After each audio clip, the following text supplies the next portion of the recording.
chair of the Medford Comprehensive High School Building Committee, and I'm here today with Matt Rice, who's our principal architect on the project, and we're here to talk about some of the exciting work that the building committee has been doing over the last couple of weeks. So if you've been following along, you know that we started out with 29 options, and the feedback overall was that that was a huge number, and it was really, really overwhelming to think about, like how to look at 29 different choices and decide sort of the pros and the cons. And in our last meeting at the end of March on the 27th, we actually moved from 29 options to 6.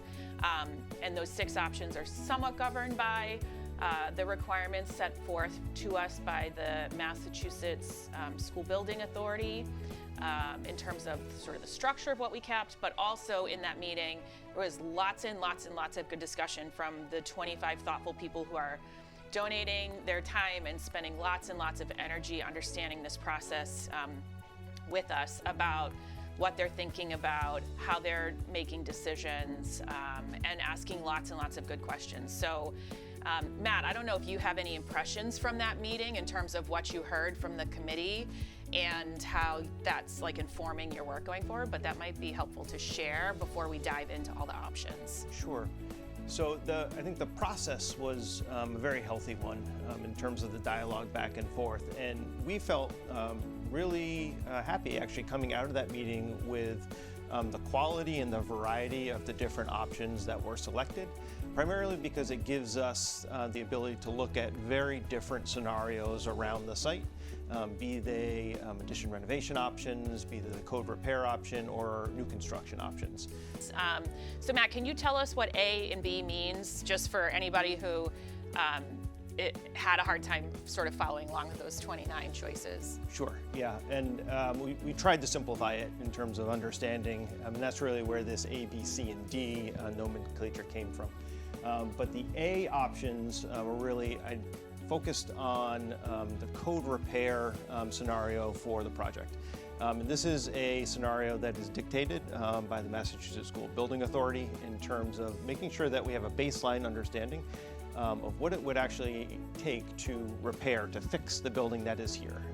And so when I say fix, it really does cover the whole range of things that are wrong with this building right now.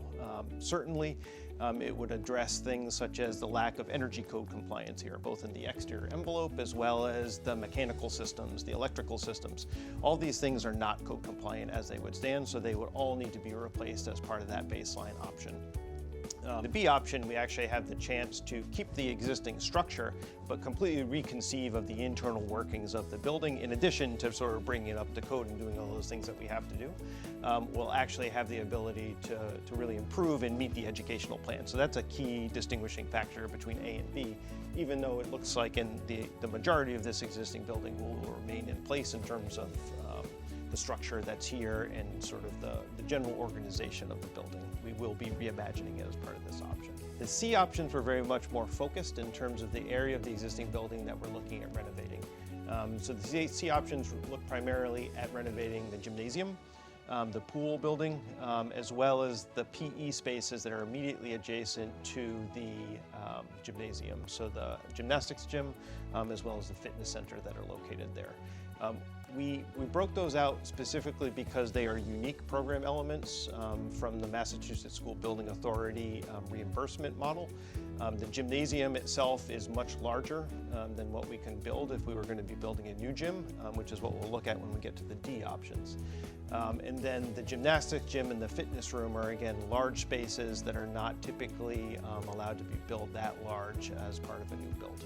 And the pool is a complete unique element from a MSBA funding perspective.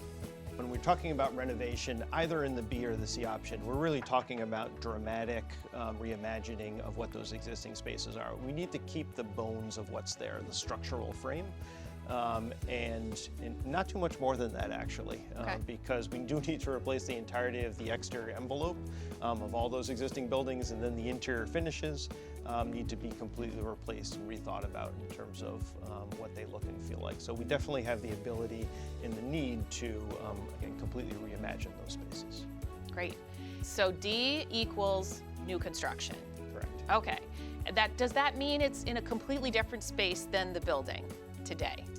It doesn't have to be in a completely different. It just means that everything that we're building at the end of the day is completely new. There will be no renovation associated with it, but it may be a portion of that new construction overlapping on the existing building. So. Sure. Can you talk a little bit about what's ahead in terms of these designs? Yeah, and I would say that we're actually happy that we don't have like a clear winner as well in terms of the process. It really goes to the value of this process of us investigating and having everyone in the community have an opportunity to talk about where are our priorities and try to figure that out.